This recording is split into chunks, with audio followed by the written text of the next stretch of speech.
Guys, आज मैं explain करने वाली हूँ बहुत ही रिसेंट में release zombie web series all of us are dead को, जो कि गाइस बहुत ही ज्यादा दिलचस्प होने वाली है क्योंकि इसमें टोटल 12 एपिसोड हैं, जिसमें से मैंने स्टार्टिंग के जब 2 एपिसोड देखे तो मुझे इतनी ज्यादा अच्छी लगी कि मैंने इसके बाकी के सारे एपिसोड भी एक ही दिन में कंप्लीट कर लिए। और ये सीरीज कितनी ज्यादा इंटरेस्टिंग है ये तो आपको खैर इस वीडियो में पता चल ही जाएगा। And after watching this series दिमाग में सिर्फ 2 ही वर्ड्स आते हैं, कतई जहर।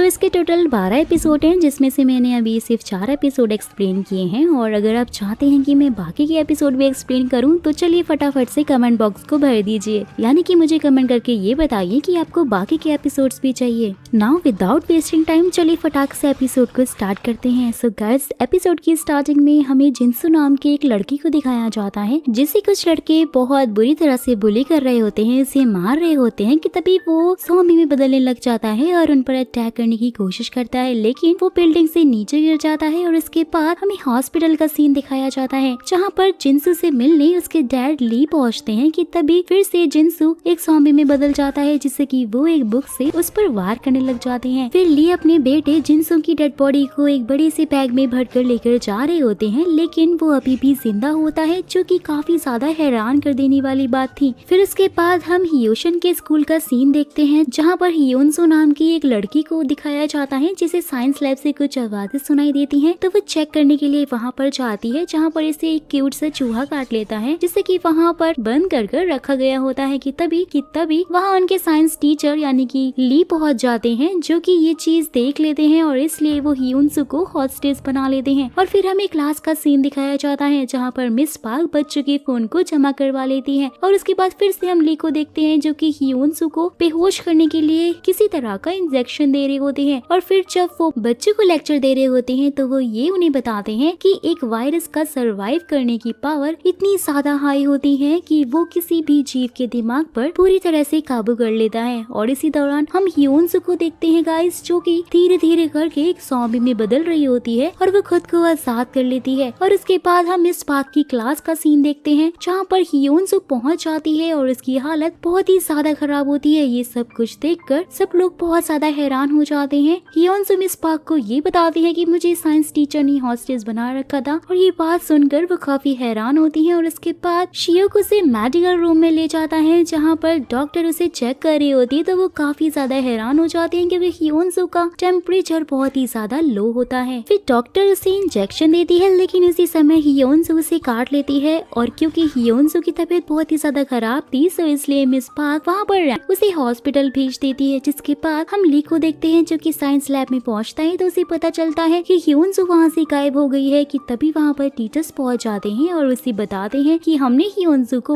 हॉस्पिटल भेज दिया है। और इस बात से वो बहुत ही ज्यादा परेशान होता है और वो कहता है कि उसे हॉस्पिटल नहीं भेजना चाहिए था। कि तभी वहाँ पर डिटेक्टिव पहुंच जाते हैं, जो कि ली को अरेस्ट कर अपने साथ में ले जाते हैं। और इसके बाद हम डॉक्टर को देखते हैं, जो कि हियोनसो के काटने की वजह से एक अजीब सी ज़ॉम्बी में बदलने लग जाती है। क्योंकि स्कूल में लंच हुआ था, सो इसलिए बच्चे उसकी ये हालत देख लेते हैं और वीडियो शूट करने लग जाते हैं। लेकिन वो उन सब पर भी अटैक कर देती है, जिससे कि पूरे स्कूल में सारे बच्चे एक दूसरे को काटने लगते हैं। और इसके बाद वो ज़ॉम्बी कैंटीन में अटैक कर देते हैं, जहाँ पर सॉन्ग और ओजी भी मौजूद थे। और वहीं इस दौरान एक ज़ॉम्बी ओजी पर भी अटैक करने की कोशिश करता है, लेकिन सॉन्ग उसे बचा लेता है। जिसके बाद वो दोनों खिड़की के रास्ते से वहाँ से निकल जाते हैं। लेकिन पूरे स्कूल में चारों तरफ ज़ॉम्बीज ही ज़ॉम्बीज होते हैं, जो कि इंसानों पर अटैक कर रहे होते हैं, जिससे वो दोनों वापस से भागते हुए एक क्लास में पहुंच जाते हैं। जिसके बाद उस क्लास में शियोक और नामरा भी ज़ॉम्बी से बचकर वहाँ पे पहुंच जाते हैं। और फिर हम ली को देखते हैं, जिसे डिटेक्टिव पूछताछ कर रहे होते हैं, जिससे ये बात पता चलती है कि ली ने ही अपने बेटे को मारा है। और इस दौरान कई समय ये भी पता चलता है कि ली ने चूहे के गुस्सा होने पर उसके अंदर मौजूद हार्मोन्स को निकाल कर उसे अपने बेटे के अंदर डाल दिया था, क्योंकि उसका बेटा बहुत ही ज्यादा डरपोक था। सो इसलिए ली चाहता था कि उसके बेटे का डर गुस्से में बदल जाए, लेकिन वो इन्फेक्टेड होकर एक ज़ॉम्बी में बदल गया और उसने अपनी माँ को भी काट लिया था, जिससे कि वो भी इन्फेक्टेड हो गई थी। और इसके बाद हम हॉस्पिटल का सीन देखते हैं, जहाँ पर हियोनसो पूरी तरह से एक ज़ॉम्बी में बदल रही होती है और वहाँ पर मौजूद वो डॉक्टर्स को भी काट लेती है। और फिर हम क्लास का सीन देखते हैं, जहाँ पर इशाक को फोन मिल जाता है, जिससे कि वो लोग पुलिस को कॉल करते हैं और स्कूल में ज़ॉम्बी अटैक के बारे में उन्हें बताने लग जाते हैं। लेकिन पुलिस ऑफिसर को ये बात प्रैंक लगती है, सो इसलिए वो उनकी बातों को इग्नोर मार देते हैं। हैं कि तभी पुलिस स्टेशन में ज़ॉम्बी रिलेटेड बहुत सारी कॉल आने लग जाती हैं, जिससे उन्हें ये पता चल जाता है और कंफर्म हो जाता है कि सच में शहर पर ज़ॉम्बी अटैक हुआ है। और उसके बाद हम क्लास का सीन देखते हैं गाइस, जहाँ पर उनका टीचर पहुंच जाता है, जिसे देखकर वो लोग बहुत ज्यादा डर जाते हैं, लेकिन वो उन्हें विश्वास दिलाता है कि मैं बिल्कुल ही ठीक हूँ और मुझे किसी भी ज़ॉम्बी ने नहीं काटा है। लेकिन सब लोग खिड़कियाँ और दरवाजे बंद कर रहे होते हैं कि तभी इशाक की नजर टीचर के हाथ पर पड़ती है, जहाँ पर काटने का निशान होता है, जिससे कि उससे ये बात कंफर्म हो जाती है कि टीचर भी इन्फेक्टेड हो चुकी है। कि तभी वो टीचर ज़ॉम्बी में बदलने लगता है और उन लोगों पर अटैक कर देता है, जिससे मिजी नाम की एक लड़की इन्फेक्टेड हो जाती है। और इस वजह से वो लोग उन दोनों को ही क्लास में बंद करके वहाँ से भाग जाते हैं और फिर वो सारे ज़ॉम्बियों को सीढ़ियों से नीचे गिराकर वहाँ से भागने की कोशिश करते हैं। लेकिन शियोक उन ज़ॉम्बीज को रोकते हुए वहीं पर रुक जाता है और बाकी लोगों को साइंस लैब में छुपने के लिए कहता है। और फिर वो लोग बहुत ही मुश्किलों से साइंस लैब तक पहुँचते हैं और उसका ताला तोड़कर अंदर पहुँच जाते हैं। फिर उसके बाद हम जुनसोंग और उसकी दोस्त को देखते हैं, जो कि ज़ॉम्बीज के डर से बाथरूम में छुपे हुए होते हैं। तो वहाँ पर उन्हें मिजिन मिल जाती है कि तभी जुनसोंग भी इन्फेक्टेड होने की वजह से ज़ॉम्बी में बदल जाती है, जिससे कि वो मिजिन पर अटैक कर देती है। लेकिन तभी वहाँ पर कुछ एथलीट्स पहुँच जाते हैं, जो कि उन्हें एरो से शूट करते हैं, जिससे कि वो वहीं पर मर जाती है। नेक्स्ट सीन में हम ओजी और उसकी बेस्ट फ्रेंड इशाक को देखते हैं। फिर जैसे ही ओजी इशाक को टच करती है तो उसे पता चलता है कि वो भी इन्फेक्टेड हो चुकी है, जिस बात से वो बहुत ज्यादा डर जाती है। और फिर उन लोगों को देखते ही देखते इशाक ज़ॉम्बी में बदलने लग जाती है और उन पर अटैक करने की कोशिश करती है, लेकिन उसे जियोंगसन धक्का मारकर खिड़की से बाहर गिरा देता है। और इस बात से उसे बहुत ही ज्यादा दुखी हो जाती है, क्योंकि वो अपनी फ्रेंड को बहुत ज्यादा प्यार करती थी और वो दोनों बेस्ट फ्रेंड थे। और फिर उन लोगों को समझ में आ जाता है कि अगर वो लोग यहाँ रुके तो वो मारे जाएंगे, सो इसलिए वो इमरजेंसी वाटर पाइप की मदद से बाहर निकलने की कोशिश करते हैं और एक एक करके सेकंड फ्लोर पर मौजूद मिस पार्क के पास पहुंच जाते हैं। लेकिन जब जियोंगसन निकलने की कोशिश करता है कि तभी सारे ज़ॉम्बीज क्लास के अंदर आ जाते हैं, जिससे कि वो बिना पाइप को पकड़े ही बिल्डिंग से कूद जाता है। और फिर हम शियोंग को देखते हैं, जो कि अभी भी जिंदा होता है, जहाँ वो खिड़की के बाहर बढ़ते हुए दूसरे रूम तक पहुँचने की कोशिश कर रहा होता है कि तभी उसे जियोंगसन दिखाई देता है, जो कि बच गया था और पाइप की मदद से लटका हुआ था। लेकिन एक ज़ॉम्बी ने उसका पैर पकड़ लिया था, सो इसलिए शियोक उसकी हेल्प करने के लिए उसके पास पहुँच जाता है और ज़ॉम्बी को नीचे गिरा देता है, जिसके बाद वो दोनों सही सलामत अपने दोस्तों के पास पहुँच जाते हैं। और फिर हम देखते हैं कि शहर में भी ज़ॉम्बीज फैल रहे होते हैं और लोगों को बहुत ही बुरी तरह से काट रहे होते हैं। नेक्स्ट सीन में हमें वही स्कूल दिखाया जाता है, जहाँ पर वो सब वायरस के बारे में चेक करने की कोशिश कर रहे होते हैं कि तभी खिड़की पर लटका हुआ पाइप तेजी से हिलने लग जाता है, कि जिससे खिड़की पर लगा हुआ कांच टूट जाता है। और जैसे ही सॉन्ग चेक करने के लिए वहाँ पहुँचता है तो एक ज़ॉम्बी पर अटैक करने की कोशिश करता है, जिससे कि वो सब मिलकर उसे बाहर धक्का देने लग जाते हैं। वो सब इस चीज में नाकामयाब होते हैं, सो इसलिए जियोंसू वहाँ पर रखे हुए सीपीयू से उस ज़ॉम्बी पर अटैक कर देता है, जिससे कि वो नीचे गिर जाता है और वो लोग बच जाते हैं। लेकिन इस दौरान उसकी नाक में चोट लग जाती है, जिससे उसे ब्लीडिंग होने लग जाती है। और ये देखकर नियोन नाम की एक लड़की कहती है कि जियोंसू इन्फेक्टेड हो चुका है। लेकिन गाइस, जियोंसू उन सब लोगों को वहाँ समझाने की कोशिश कर रहा था कि उसे बस चोट लगी है, लेकिन नियोन उसकी बातों का विश्वास नहीं करती है, क्योंकि वो उससे बहुत ही ज्यादा नफरत करती थी और उसे भीखू नाम से। तो इसलिए वो लोग जियोंसू को कुछ देर के लिए दूसरे रूम में बंद करने के लिए कहते हैं, तो वो इस चीज के लिए तैयार भी हो जाता है। लेकिन इस बात से उसे बहुत ज्यादा दुख हो रहा होता है कि उसने उन सबकी जान बचाई और उसके दोस्तों ने उस पर यकीन नहीं किया। और फिर हम गुइनाम को देखते हैं, जो कि अभी भी कैंटीन में छुपा हुआ होता है, कि तभी एक ज़ॉम्बी उसे देख लेता है और उस पर अटैक करने की कोशिश करता है। लेकिन वो एक एक करके उन ज़ॉम्बीज का सामना करके उन्हें मारने लग जाता है। जिसके बाद हम सॉन्ग की मॉम को देखते हैं, जो कि टीवी पर इन्फेक्शन की न्यूज देखकर बहुत ज्यादा परेशान हो जाती हैं और वो सॉन्ग को ढूंढने के लिए स्कूल की तरफ निकल पड़ती हैं। और फिर हम ओजी के डैड को देखते हैं, जो कि एक फायर फाइटर होते हैं और इस दौरान वो एक बिल्डिंग में मौजूद होते हैं, जहाँ पर उनका एक साथी इन्फेक्टेड हो गया होता है, जिससे कि वो भी ज़ॉम्बी में बदलने लगता है और उन लोगों पर अटैक करने की कोशिश करता है, जिससे बाकी लोग उसे वहीं पर बांध देते हैं। फिर हम जियोंसू को देखते हैं, उसके पास नियोन पहुंचती है और उसके हाथ के जख्मों को अपनी रुमाल से साफ करती है। लेकिन इसके बाद वो उसे बहुत ज्यादा बुरी बुरी गालियां देने लगती है, जिस बात से वो काफी हैरान होता है। और फिर जब जियोंसू बाहर आता है तो सब लोग के देखते ही देखते वो एक ज़ॉम्बी भी बदलने लग जाता है, जिस बात से वहाँ मौजूद सभी लोग बहुत ज्यादा हैरान होते हैं। जियोंसू वहाँ से जाने की कोशिश भी करता है, लेकिन उससे पहले ही वो पूरी तरह से ज़ॉम्बी में बदल जाता है। और फिर जब वो उन लोगों पर अटैक करने की कोशिश करता है तो सॉन्ग उसे खिड़की से बाहर गिरा देता है। तभी नामरा नियोन से कहती है कि जियोंसू को इन्फेक्टेड करने वाला कोई और नहीं बल्कि तुम ही हो, क्योंकि तुमने उसके घाव पर ज़ॉम्बी का ब्लड लगाया था और ऐसा करते हुए मैंने तुम्हें बहुत अच्छी तरह से देख लिया था। जहाँ पहले तो वो झूठ बोलने की कोशिश करती है, लेकिन जब उस चीज में नाकामयाब रहती है तो वो रूम से बाहर चली जाती है, जिसकी वजह से मिस पार्क भी वहाँ पे चली जाती है ताकि वो उसे बचा सके, क्योंकि उन्हें लग रहा था कि उन्होंने एक बच्चे को मरने के लिए छोड़ दिया है। फिर गाइस हम एक यूट्यूबर को देखते हैं जो कि हमारी तरह ही होता है, लेकिन वो एक पागल यूट्यूबर होता है जो कि ज़ॉम्बीज की खबर पाकर ब्लॉगिंग के लिए हियोन शहर में पहुंच जाता है। तो ज़ॉम्बीज उसके पीछे भी पड़ जाते हैं और फिर हम सॉन्ग की मॉम को देखते हैं जो कि स्कूल तक पहुंच जाती है कि तभी उसे जियोन्सु दिखाई देता है जो कि अब ज़ॉम्बी में बदल गया था। सो इसलिए जब सॉन्ग की मॉम उसके पास पहुंचती है तो वो उन पर अटैक करके उन्हें काट लेता है। और फिर हम गुइनम को देखते हैं जो कि बिल्डिंग के बाहर आ जाता है, लेकिन बहुत सारी ज़ॉम्बी इसका पीछे करने लगते हैं। सो इसलिए वो भागते हुए प्रिंसिपल ऑफिस में पहुंच जाता है और वहाँ मौजूद सारे ज़ॉम्बी को एक एक करके मार देता है। और इसके बाद ली को दिखाया जाता है, जिस पर डिटेक्टिव बहुत ज्यादा गुस्सा हो जाते हैं क्योंकि उनको पता चल जाता है कि ये जो कुछ भी हो रहा है वो सब कुछ ली की वजह से ही है, क्योंकि वो वायरस उन्हीं के द्वारा बनाया गया था। तो ली उसे कहता है कि ये दुनिया ऐसी ही है, यहाँ पर ताकतवर लोग कमजोर को मार देते हैं। सो इसलिए मैंने ये सब किया ताकि मैं इस दुनिया को बदल सकूं, और मैंने इसलिए उस लड़की को हॉस्पिटल ले जाने से मना किया था, लेकिन मेरी बात उस टाइम किसी ने नहीं मानी। और मेरे बेटे के साथ भी ऐसा ही हुआ था, क्योंकि उसे स्कूल के बच्चे बहुत ही बुली किया करते थे और मैं इस चीज की शिकायत करने की कोशिश भी की थी, लेकिन इस चीज का कोई फायदा ही नहीं हुआ क्योंकि मेरा साथ किसी ने भी नहीं दिया। मैंने इसका स्कूल भी चेंज करवा दिया था, लेकिन उन बच्चों ने उसका पीछा तब भी नहीं छोड़ा था, जिसकी वजह से मेरे बेटे ने सुसाइड करने की कोशिश की थी। और क्योंकि मैं अपने बेटे को मरता हुआ नहीं देख सकता था, सो इसलिए मैंने चूहे के हार्मोन्स उसके अंदर डाल दिया था, क्योंकि मैं उसे इंसान की तरह मरने की बजाय एक मॉन्स्टर की तरह जिंदा रखना चाहता था। और फिर डिटेक्टिव उससे क्योर के बारे में पूछता है तो वो इस बारे में साफ इनकार कर देता है और कहता है कि इसका तो कोई इलाज ही नहीं है और इसलिए सब लोग मारे जाएंगे। और फिर जब डिटेक्टिव ली को वहाँ से लेकर जा रहा होता है कि तभी ज़ॉम्बीज पुलिस स्टेशन पर अटैक कर देते हैं, जिससे ली भी इन्फेक्टेड हो जाता है, लेकिन वो डिटेक्टिव को बचा लेता है और उन्हें बताता है कि इस वायरस का एंटीडोट की इन्फॉर्मेशन मेरे लैपटॉप में है, जिससे एंटीडोट बनाया जा सकता है। और इसके बाद डिटेक्टिव वहाँ से बचकर निकल जाता है। इस दौरान हम देखते हैं कि ली बहुत ही ज्यादा खतरनाक दिख रहा होता है क्योंकि वो भी ज़ॉम्बी बन जाता है। और फिर हम सॉन्ग और उसके दोस्तों को देखते हैं जो कि टीचर्स रूम में फोन लेने का डिसीजन लेते हैं, और उसके लिए सॉन्ग और शियोक खिड़की के रास्ते से निकल पड़ते हैं। इसी दौरान हम एक लड़की को देखते हैं जो कि गुइनम का फोन लेने के लिए आ रही होती है, क्योंकि गुइनम ने उसे बुली करके उसकी वीडियो अपने फोन में बना लिया होता है। लेकिन इससे पहले कि वो ऑफिस तक पहुंच पाती, ज़ॉम्बी उस पर अटैक कर लेते हैं, लेकिन इसके बावजूद भी वो ऑफिस रूम में पहुंच जाती है और वहाँ पर सारे फोन्स को तोड़ने लग जाती कि तभी वहाँ पर सॉन्ग और शियोक भी पहुंच जाते हैं जो कि फोन लेने की कोशिश करते हैं, तो वो उन पर भी अटैक कर देती है, जिसकी वजह से शियोक खिड़की के रास्ते से वापस चला जाता है, लेकिन सॉन्ग खिड़की से नहीं निकल पाता, तो इसलिए वो एक फोन लेकर दरवाजे से बाहर निकल जाता है। और फिर उसके बाद हम ओसी के फादर को देखते हैं जो कि अपने साथियों के साथ बिल्डिंग में मौजूद लोगों को छत तक लेकर जाने की कोशिश कर रहे होते हैं और उनके साथ मौजूद बाकी लोग छत तक पहुंच जाते हैं, लेकिन ओसी के डैड ज़ॉम्बीज को रोकते हुए वहीं पर फंस जाते हैं, लेकिन फिर भी वो हार नहीं मानते हैं और किसी तरह से ज़ॉम्बी का सामना करते हुए छत तक पहुंच जाते हैं। फिर हम सॉन्ग को देखते हैं जो कि किसी तरह से ज़ॉम्बी से बचते हुए प्रिंसिपल ऑफिस में पहुंच जाता है, जहां पर गुइनम ने प्रिंसिपल को हॉस्टेज बनाकर रखा हुआ था और वो